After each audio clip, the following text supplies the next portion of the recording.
ప్రియులకు సహోదరి సహోదరులారా, విరామమునకు ముందు యేసయ్య శరీరం రాతిని తొలుచుకుంటూ బయటకు వచ్చారు ప్రభు అన్న వాక్యం మీద ధ్యానించాం. ఇప్పుడు మనం హృదయ పునరుత్థానం గురించి ధ్యానించుదాం. యేసయ్య శరీరాన్ని రాతిలో, అతిపెద్ద రాతిలో భద్రపరిచారు. మరి ముఖ్యంగా ఓ పెద్ద రాతిని దొర్లించి సమాధి దగ్గర పెట్టారు, ఆయన శరీరం బయటికి రాకుండా. మన జీవితంలో మన హృదయం కూడా రాతిలా మారిపోతూ ఉంది. వాస్తవానికి మనది మాంసపు హృదయం. ప్రభు అంటారు, మీ నుండి రాతి హృదయమును తీసివేసి మీకు మాంసపు హృదయమును దయచేయదు. వాస్తవానికి మనం పుట్టినప్పుడు మాంసపు హృదయంతో, మంచి హృదయంతో పుడుతూ ఉన్నాం. అందుకే ప్రభు అంటారు, మీరు పసిబిడ్డల వలె రూపొందిననే తప్ప, అంటే పసిపిల్లల హృదయం చాలా మంచి హృదయం, కల్మషం లేనటువంటి హృదయం, ఎటువంటి కోపతాపాలు లేనటువంటి హృదయం, ఎటువంటి రాగద్వేషాలు లేనటువంటి హృదయం. చిన్నపిల్లలకు ప్రేమించడమే తెలుసు. ఒకవేళ చిన్నగా గొడవలు ఆడుకున్నా మరుసటి క్షణమే వారు కలిసిపోతూ ఉంటారు. అంత మంచి హృదయం. కానీ కాలక్రమేణా పెద్దవాళ్ళం అవుతున్నప్పుడు ఈ లోకంలో పడిపోయి ఆ మాంసపు హృదయాన్ని మనం రాతి హృదయంలా తయారు చేస్తూ ఉన్నాం. మాంసపు హృదయాన్ని రాతితో కప్పేస్తూ ఉన్నాం. కరుడుగట్టి రాయిలా తయారు చేసుకుంటూ ఉన్నాం. ప్రియులకు సహోదరి సహోదరులారా, అందుకే ప్రభు అంటారు, మీలో మాంసపు హృదయం ఉంది, కానీ దాన్ని మీరు రాతిలా తయారు చేసుకుంటున్నారు. అందుకే మీ రాతి హృదయంను తీసివేసి మరలా దానిని మాంసంతో పూడ్చేదను అంటే ఆ రాతిలో ఉన్నటువంటి మాంసపు హృదయాన్నే బయటకు తీస్తాను అని ప్రభు అంటూ ఉన్నారు. మన హృదయంలో, మన జీవితంలో, మన హృదయంలో ఏదో మూలన మంచితనం ఉంది, మానవత్వం ఉంది. ఎందుకంటే మంచితనానికి మారుపేరైనటువంటి దేవుడు మనల్ని సృష్టించాడు కాబట్టి ఆయనను పోలి ఉండాలి అని ఆయన తలంచి మనల్ని సృష్టించాడు. ఆయనలానే సృష్టించాడు. కానీ కాలక్రమేణా ప్రభువును విడిచిపెట్టి సాతానుని అనుసరిస్తూ సాతానుని హృదయంలో మన హృదయాన్ని తయారు చేసుకుంటూ ఉన్నాం. అందుకే హృదయంలో ఏదో మూలన ఉన్నటువంటి ఆ మంచితనాన్ని బయటికి తీయాలి. ఆ వాక్యం మీద ధ్యానిద్దాం. జక్కయ్య తన హృదయాన్ని ఈ డబ్బుతో, ఈ సుంకం వసూలు చేయడం, అన్యాయంగా వసూలు చేయటం, వసూలు చేయవలసిన దానికంటే ఎక్కువగా వసూలు చేయటం, పేదలను పీడించి వసూలు చేయటం, తన హృదయాన్ని రాతి హృదయంలా మార్చేసుకున్నాడు. అందుకే జక్కయ్యకు అధికంగా వసూలు చేయడం అనేది పాపం కాదు అన్న విధంగా తయారయ్యాడు. కానీ ఎప్పుడైతే ప్రభు తన జీవితంలోకి ప్రవేశిస్తూ ఉన్నారో అప్పుడు తనలో మార్పు వస్తుంది. తన హృదయంలో ఏదో మూలన ఉన్నటువంటి ఆ మాంసపు హృదయం, ఆ మంచితనం ప్రభువుని చూడాలి అని తప్పించేటట్టు చేసింది. అందుకే మేడి చెట్టు ఎక్కాడు. ప్రభు అంటున్నారు, జక్కయ్య త్వరగా దిగిరా, నేడు నీ ఇంటిలో ఉండతలంచితిని. గబగబా దిగాడు. ప్రభుని తన ఇంటికి తీసుకుని వెళ్ళాడు. ఇంటి లోపలికి వెళ్ళిన తర్వాత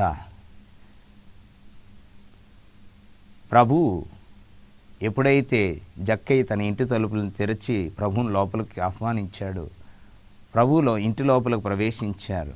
జక్కయ్య ఇంటి తలుపులే కాదు, హృదయ తలుపులను కూడా తెరుస్తూ ఉన్నారు. యేసయ్య జక్కయ్య ఇంటిలో ప్రవేశించిన తర్వాత జక్కయ్య హృదయ తలుపును తడుతూ ఉన్నాడు, తాను ఆ ఇంటిలో ఉండడం వలన. ఎప్పుడైతే హృదయ తలుపును తడుతూ ఉన్నాడు, జక్కయ్య కూడా ఆ తలుపును తెరుస్తూ ఉన్నాడు. మనం ఉడకబెట్టిన గుడ్డుని ఎలా అయితే దాని మీద ఉన్నటువంటి పెంకును పగలగొట్టి లోనది తింటాము. అలానే రాతి హృదయం అయినటువంటి జక్కయ్య హృదయాన్ని ప్రభు తడుతూ ఉన్నారు. వెంటనే జక్కయ్యలో ఉన్న మంచితనం బయటకు వస్తూ ఉంది. జక్కయ్యలో ఉన్నటువంటి మానవత్వం బయటకు వస్తూ ఉంది. జక్కయ్యలో ఉన్నటువంటి పవిత్రత బయటకు వస్తూ ఉంది. వెంటనే జక్కయ్య లేచి అంటున్నాడు, ప్రభు, నేను ఎవరికైనా అన్యాయం చేస్తే 4 రెట్లు ఇస్తాను అని, 4 రెట్లు ఇచ్చేస్తాను నా ఆస్తిని అని. వెంటనే ప్రభు అంటున్నాడు, నేడు ఈ ఇంటికి రక్షణ వచ్చింది. ఇదే ప్రియులకు సహోదరి సహోదరులారా, పునరుత్థానం అంటే హృదయం పునరుత్థానం కావాలి. ఈ లోకంలో మనం జీవిస్తూ ఉండగా హృదయ పునరుత్థానం ఉంటేనే ఆ హృదయ పునరుత్థానం మన మరణం తర్వాత శరీర పునరుత్థానానికి దారితీస్తుంది. ఆత్మ శరీరాలు లేపబడతాయి. సమరయ స్త్రీ తాను పాపభీతినే కోల్పోయింది. నేను పాపం చేస్తున్నానని అన్న ఆలోచన లేకుండా ఆమె 5గురిని కట్టుకుంది. 6వ వానితో సంసారం చేస్తుంది. ప్రభు ఎప్పుడైతే యాకోబు బావి దగ్గరకు వెళ్ళారో ఆమెతో అంటున్నారు, నీవు ఇప్పటికే 5గురిని కట్టుకున్నావు, ఇప్పుడున్నవాడు కూడా నీ భర్త కాదు, 6వ వానితో నీవు సంసారం చేస్తున్నావు. అంటే తాను చేస్తున్నది తప్పు అన్న భయం కూడా లేకుండా, భయభక్తులు లేకుండా జీవిస్తుంది సమరయ స్త్రీ. తన హృదయాన్ని రాతి హృదయంగా, తన హృదయాన్ని ఈ పాపంతో కప్పేసుకుంది. వెంటనే ప్రభు సమరయ స్త్రీ హృదయాన్ని తడుతూ ఉన్నాడు. ఆమె హృదయాన్ని తొలుస్తూ ఉన్నాడు. జీవజలం ఎక్కడో లేదు, మన హృదయంలోని జీవజలం ఉంది. ప్రభు అంటారు, నేనిచ్చి జీవజలమును త్రాగువాడు అని. అంటే ప్రభు మనలో ఉన్న మంచితనాన్ని బయటికి తీసి మనలో ఉన్న ఆ జలాన్నే బయటికి తీస్తాడు. అదే జరిగింది సమరయ స్త్రీ వృత్తాంతంలో. ఆమె హృదయాన్ని తెరిచాడు. వెంటనే ఆమె పరిగెత్తుకుంటూ ఊరిలోకి పోయి, నేను మెస్సియాను కనుగొన్నాను, ఆయన నా పాపాలన్నీ చెప్పేశాడు, నా జీవితాన్ని మార్చేశాడు, రండి అందరూ రక్షణ పొందండి అని తీసుకుని వస్తూ ఉంది. సమరయ స్త్రీ హృదయం తెరవబడింది. ఆమె హృదయం పునరుత్థానం అవుతూ ఉంది. ఇక మనం మగ్దల మరియమ్మ విషయానికి, ఏ మగ్దల మరియమ్మ అయితే ప్రభువుని ప్రప్రథమంగా మొట్టమొదటిగా పునరుత్థాన ప్రభువుని దర్శించుకుందో ఆ మగ్దల మరియమ్మ పాపంలో జీవించేది. 7 దయ్యాలు ఆమెను పీడిస్తూ ఉండేవి. 7 దయ్యాలంటే 7 తలైనటువంటి చవైనటువంటి పాపాలతో జీవించేది. ఒక దయ్యం పెట్టినప్పుడే విలవిలలాడిపోతుంటాయి. 7 దయ్యాలంటే ఆమె పరిస్థితి ఇంకెలా ఉంటుంది. ఒక పాపంలో ఉన్నవాడే దేవుని కోల్పోయి ఎంతో బాధతో ఉంటాడు. మరి 7 తలైనటువంటి పాపాలలో జీవిస్తున్న ఆమె జీవితంలోకి ప్రభువు ప్రవేశించారు. ఆమె హృదయాన్ని తట్టారు. ఆమెలో ఉన్నటువంటి మానవత్వాన్ని, ఆమెలో ఉన్నటువంటి మంచితనాన్ని బయటికి తీశారు. అందుకే ఆమె కన్నీటితో ఆయన పాదాలను కడిగి తల వెంట్రుకలతో తుడిచింది. ప్రభువుతోనే నడిచింది. ప్రభువుని అంటిపెట్టుకుని జీవించింది. అందుకే ప్రప్రథమంగా ఆమెకే ఆ దర్శన భాగ్యం కలిగింది.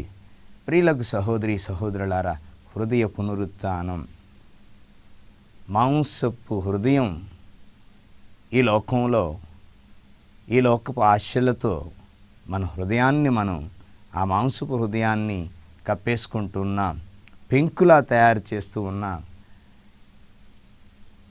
ఎలక్కాయి లోపల మెత్తని గుజ్జుంటుంది, కానీ బయట దాని చుట్టూ అతి గట్టి పెంకు ఉంటుంది. అలానే మన జీవితం, మన హృదయం కూడా లోపల మన మంచితనం ఉంది, కానీ మనం దాన్ని కప్పేస్తూ ఉన్నాం.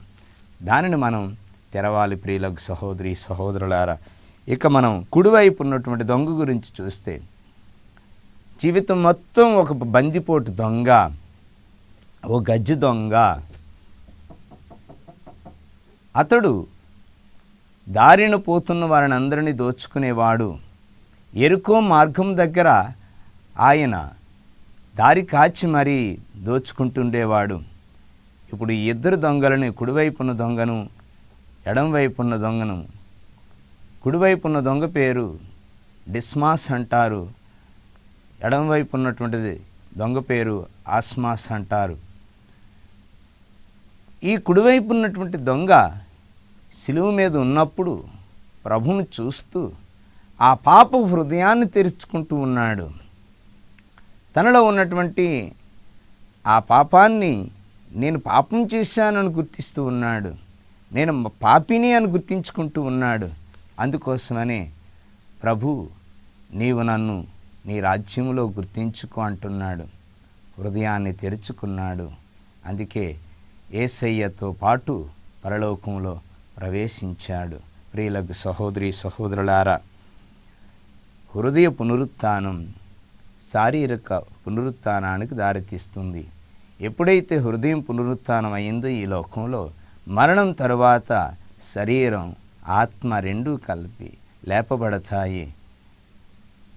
తీర్పు విధించబడిన తర్వాత మన దేహాలతో మనం ఏ శరీరంతో అయితే జీవించామో మహిమోపేతమైనటువంటి శరీరంగా మారి ప్రభుని సన్నిధిలో మనం దూతలతో పునీతులతో భద్రాసనులతో కలిసి ప్రభును స్తుతిస్తూ ఉంటాం. ప్రియులకు సహోదరి సహోదరులారా, శరీరం పునరుత్థానం కావాలంటే ఈ లోకంలో జీవించే మనం హృదయాన్ని పునరుత్థానం అయ్యేటట్టు చూసుకోవాలి.